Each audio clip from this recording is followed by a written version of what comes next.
All right, good afternoon, everybody. It's Rudy Davis, and I wanted to share my thoughts on this book right here called The Terror Factory, Inside the FBI's Manufactured War on Terrorism by Trevor Aaronson.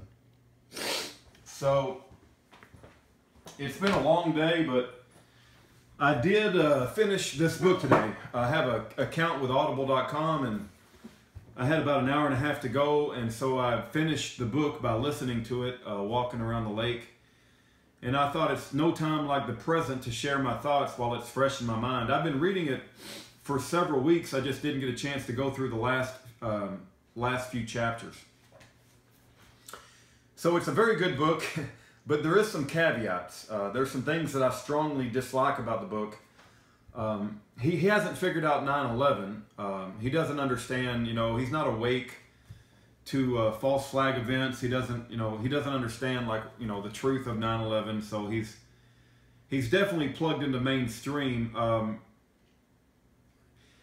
If I had like props, I could explain the book better, but if you can use your imagination, Trevor Aaronson is the guy who wrote the book. So imagine him like an advocate for Muslims. So he understands that the FBI and the Department of Justice is using government informants, agent provocateurs, giving incentives for convictions. He understands that the FBI and Department of Justice is doing some very wicked things to send innocent Muslims to prison and setting them up, because he makes the, he just blasts the FBI and the Department of Justice for the wicked things that they're doing to entrap men in the Muslim community who would have no means whatsoever to be terrorists, and the government will manufacture the terrorists out of these individuals. And he makes a very good case that they're doing that in the Muslim community. And from that perspective, the book is very good about exposing the devils inside the FBI and the Department of Justice. So if you can imagine, like, we got several different groups in this scenario here. You got Trevor, who wrote the book, who's making the case that the FBI, Department of Justice, and the judicial system are devils. They're satanic. And I'm like, yeah, go Trevor, right? And even when he's making the case from the Muslim perspective, I don't even want Muslims to be entrapped, right? Or set up, or I don't want manufactured crime to occur in the Muslim community. I simply don't.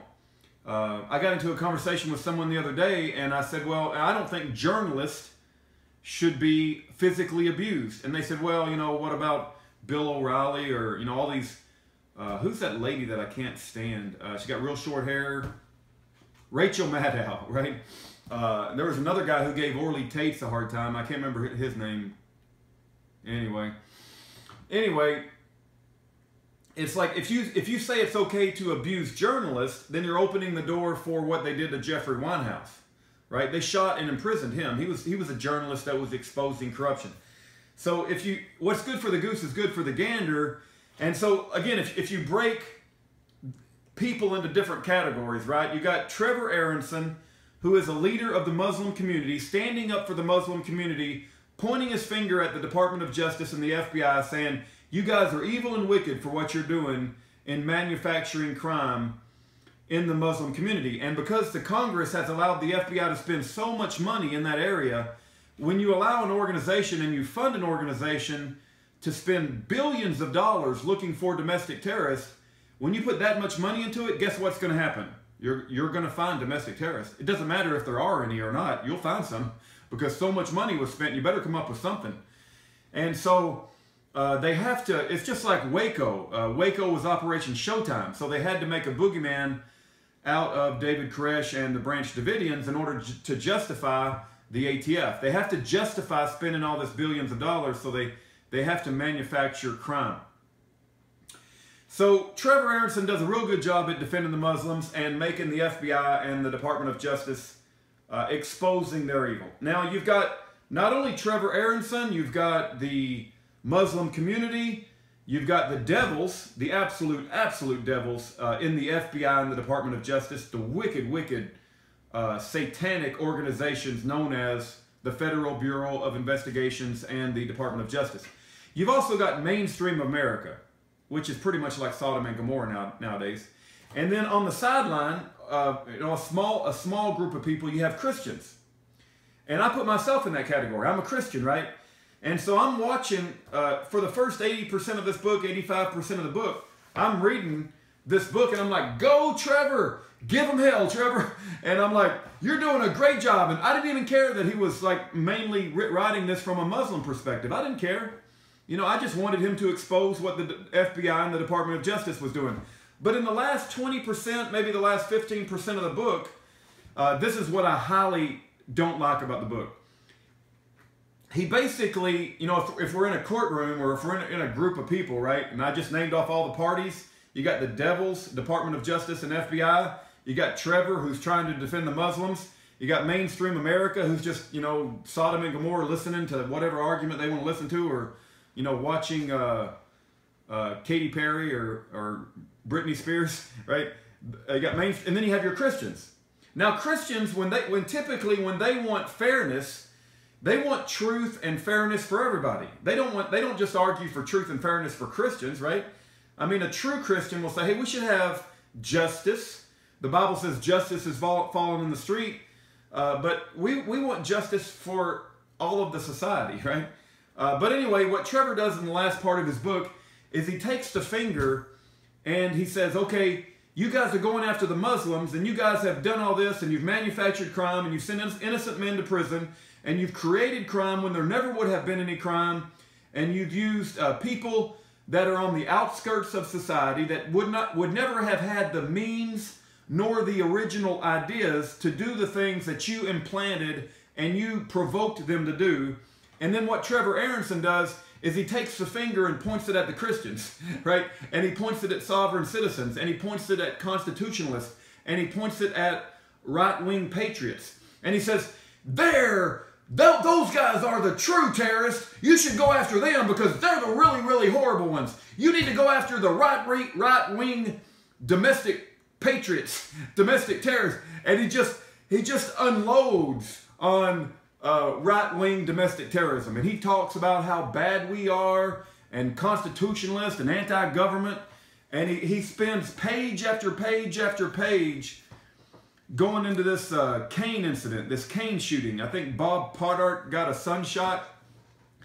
And I think it's Jerry Kane, maybe Joseph Kane was his son. And hopefully you guys are aware of what I'm talking about. But there was a van that was pulled over. And they claim that they shot a couple of cops, and he goes nuts on that one incident. Now, that one incident is highly controversial, whether it happened the way the government said that it did. Matter of fact, Margaret Kahn, on one of our Gideon's Army call, talked about that incident for a long time. And she says that there is a lot of holes and a lot of questions about that incident, and that it was done to cover up Fast and Furious and all kinds of other things, and that the videotape was doctored, right? And I have seen over and over and over again the Kane incident of shooting those two cops used to demonize sovereign citizens over and over and over and over again. And he does it too, man. He builds that up like it's just as bad as 9/11 when we lost 3,000 people. The Kane incident. And they shot those cops, and Bob Poddart pulled up to the scene and he saw his son dead, and those are the domestic terrorists. And anyway, man, it's like I was really disappointed in the last part of the book where Trevor Aaronson, it's like I was rooting for him, you know, go after the Department of Justice, go after the FBI, expose them for what they're doing with, you know, spending so much money on prosecuting and entrapping innocent men. They're using agent provocateurs. They're withholding exculpatory evidence. They're using witness manipulation. You know, they're manipulating witnesses. They're manipulating the courtroom. They're using entrapment. They're providing the bombs. They're providing the ideas. They withhold recordings. He even talks about how the FBI will lose a undercover recording if it hurts their case. They'll just lose it all. We can't find it anymore. Exactly what happened in Schaeffer Cox's case.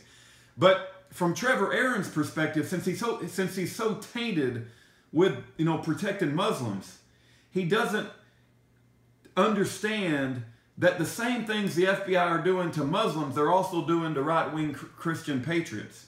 And they have entrapped them and set them up as well. So that's my only problem with the book, and I wanted to make a video and share with you my thoughts. I do think it's a good book because it still exposes the FBI and DOJ. Just keep in mind, he's a little limited in his worldview and his perspective of what's really going on because he's so pro-Muslim, and he's just limited. But he did write a good book from a certain perspective. All right, take care, everyone. God bless, and have a great Memorial Day. And may we all remember the veterans who have died for the freedoms of this country.